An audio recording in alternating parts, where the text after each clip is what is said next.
अखेर तो दिवस आला ज्या दिवसाची संपूर्ण जग मोठ्या आतुरतेनं वाट पाहत होतं. 19 जून 2026 म्हणजे या शुक्रवारी इराण आणि अमेरिका यांच्यामध्ये शांतता करार होणार आहे. डोनाल्ड ट्रम्प यांनी त्यांच्या सोशल मीडियावरून या सगळ्याची अनाउन्समेंट केलेली आहे. पाकिस्तानचे पंतप्रधान शहबाज शरीफ यांनी ही पोस्ट केलेली आहे. स्वित्झर्लंडच्या जिनिवामध्ये दोन्ही देश करारावरती सह्या करतील असं त्यांनी या पोस्टमध्ये म्हटलेलं आहे.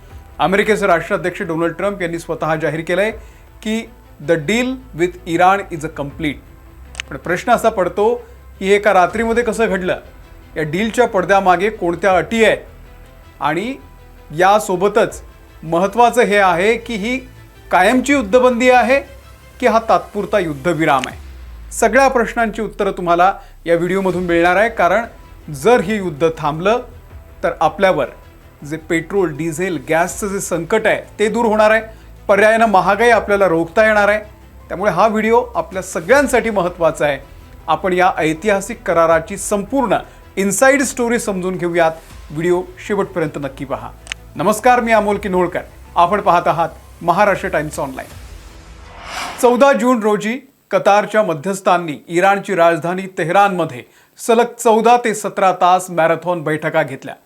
इराणच्या वतीनं परराष्ट्र मंत्री अब्बास अराक्ची यांनी आपल्या अटी ज्या आहेत त्या मांडल्या. दुसरीकडे पाकिस्तानचे पंतप्रधान शहबाज शरीफ यांनी त्या अटी अमेरिकेपर्यंत पोहोचवल्या, तो निरोप पोहोचवला. या डीलमध्ये सौदी अरेबिया, तुर्की यांनी सुद्धा महत्त्वाची मदत केली. आणि अखेर 14 जूनच्या संध्याकाळी डोनाल्ड ट्रम्प यांच्या 80व्या वाढदिवशी या अंतिम करारावरती शिक्कामोर्तब झालं. ट्रम्पचं स्वप्न होतं, माझ्या बड्डेच्या दिवशी मी जगाला सरप्राईज दिलं, शांतता करार करणार वगैरे वगैरे. ट्रम्प म्हणजे ट्रम्प आहेत. अलग ही लेवल का बंद आहे. सगळं सुरू करायचं, विध्वंस करायचा, जगाला महागाईच्या खाईत लोटायचं आणि बड्डेच्या दिवशी शांतता करार करायचा. म्हणजे हिपोक्रसीची सुद्धा हद्द असते. सगळ्यात महत्त्वाचं म्हणजे ही डील म्हणजे काय कायमची युद्धबंदी आहे की 60 दिवसांचा फक्त सीज फायर आहे. तसं बघायला गेलं तर हा एक प्रकारचा सीज फायर आहे. 19 जून रोजी स्वित्झर्लंडच्या जिनिवामध्ये एका MOU वरती इराण आणि अमेरिका सही करतील. डीलच्या आधी MOU साईन केला जातो. यात काही महत्त्वाच्या अटी आहेत. त्यातली सगळ्यात महत्त्वाची अट आहे की इराण स्ट्रेट ऑफ होर्मुझमध्ये सर्व जहाजांना मुक्त वाहतूक सुरू करणार आहे. होर्मुझमध्ये 30 दिवसांमध्ये नॉर्मल वाहतूक सुरू होईल. कोणताही टोल न घेता ही वाहतूक असेल. दुसरीकडे अमेरिकेनं जो ब्लॉकेड लावलेला आहे इराणच्या भोवती तो हटवला जाणार आहे. तिसरी महत्त्वाची अट, लेबनॉनमधील हिजबुल्ला फ्रंटवरती इस्रायल ज्या लष्करी कारवाया करते त्या तात्काळ थांबवल्या जातील. कारण इराणची ही सगळ्यात महत्त्वाची अट होती. आणि चौथी अट आहे, इराणला कंपन्सेशन, त्यांना नुकसान भरपाई दिली जाणार आहे. कारण या संघर्षात इराणचं मोठं नुकसान झालेलं आहे. इराणचं इन्फ्रास्ट्रक्चर, ऑइल फॅसिलिटी उद्ध्वस्त झाल्या, जीवितहानी झालेली आहे, ती तर कधी भरून निघणार नाही आहे. परंतु पुन्हा त्यांना पूर्ववत उभं राहण्यासाठी आता पैसा हवा आहे आणि त्यासाठी त्यांचे $24 बिलियन ॲसेट्स रिलीज केले जाणार आहे, ज्यातून इराणला या संघर्षामध्ये जे नुकसान झाले त्याची भरपाई करता येणार आहे. आणि अमेरिका नवीन सँक्शनसुद्धा लावणार नाही आहे. अमेरिकेकडे अडकलेले इराणचे तब्बल $24 अब्ज टप्प्याटप्प्यानं रिलीज केले जातील, सोडले जातील. त्यातले पहिले $12 अब्ज वाटाघाटी सुरू होण्याच्या आधीच इराणला मिळणार आहेत. आणि आता या सगळ्या डीलचा महत्त्वाचा भाग जो दुसरा टप्पा आहे तो म्हणजे न्यूक्लिअरचा.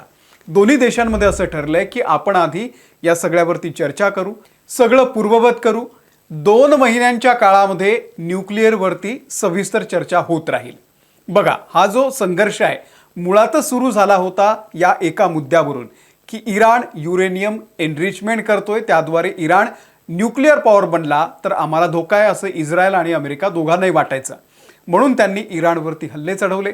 28 फेब्रुवारीला supreme leader ayatollah Ali Khamenei यांना संपवलं. आजही तो मुद्दा अनुत्तरित राहतोय, त्यावरती तोडगा निघालेला नाही आहे. जर आजही याच मुद्द्यावरती अडून बसले तर डीलच होणार नाही, हे सगळ्यांनी बघितलेलं आहे, अशक्य आहे. त्यामुळे दोन्ही देशांनी ठरवलं की आपण तुर्तास होर्मुझ ओपन करू, लेबनॉनवरचे हल्ले थांबवू आणि नंतर न्यूक्लिअरवरती चर्चा करू. 2 महिने वेळ आहे. इराणनं युरेनियमचं शुद्धीकरण थांबवावं अशी अमेरिकेची अट आहे. पुढच्या 2 महिन्यात यावरती अंतिम तांत्रिक ज्या चर्चा आहे, टेक्निकल चर्चा त्या होतील. इराणनं आपला अण्वस्त्र कार्यक्रम पूर्णपणे गुंडाळण्यास अजूनही नकार दिलेला आहे. त्यामुळे हा 60 दिवसांचा जो पिरियड आहे तो फार क्रुशियल आहे. दोन्ही बघतील की ज्या अटी शर्ती आहेत त्या पाळल्या जात आहेत की नाही. 19 जूनला MOU वरती दोन्ही देश सह्या करतील. 19 जून का, तर लेबनान आणि इस्रायल यांच्यामध्ये अजूनही युद्ध सुरू आहे. इराणचं म्हणणं आहे की ते आधी बंद करा. जोपर्यंत इस्रायल पूर्णपणे हल्ले थांबवत नाही तोपर्यंत पीस डील होणार नाही. ही अट इराणची पहिल्या दिवसापासून आहे आणि त्यामुळे पुढचे 4 दिवस इराण बघणार इस्रायल शांत बसतो का, लेबनानवरचे हल्ले थांबतायत का. लक्षात घ्या, ही पक्की डील नाहीये. इस्रायल लेबनानवरचे हल्ले करणं थांबवतो का हे इराण बघणार आणि त्यानंतर पक्की डील होणार, जी UNच्या सिक्युरिटी काउन्सिलद्वारे पास केली जाईल, जेणेकरून भविष्यामध्ये इराणकडे एक प्रूफ असेल. इराणनं ओबामा असताना देखील एक डील केलेली होती की आम्ही युरेनियम एनरिचमेंट करणार नाही 2015 साली. आज 2026 मध्ये तुम्ही काय विशेष मिळवलंय मिस्टर ट्रम्प, हा प्रश्न जगाला देखील पडलेला आहे.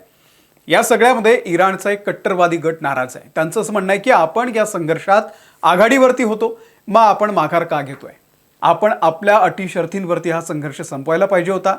आपले सुप्रीम लीडर संपवले, हजारो लोक संपले आणि अशा लोकांसोबत आपण डील का करायची.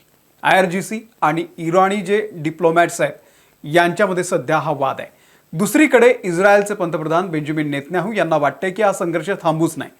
त्यांनी एकीकडे ही डील होत असताना पुन्हा एकदा लेबनानवरती हल्ला सुरू केलाय. नेतन्याहूंचं म्हणणं आहे की अमेरिका दूर आहे, आम्हाला इराणपासून आणि लेबनानपासून धोका आहे, आम्ही ठोकणार.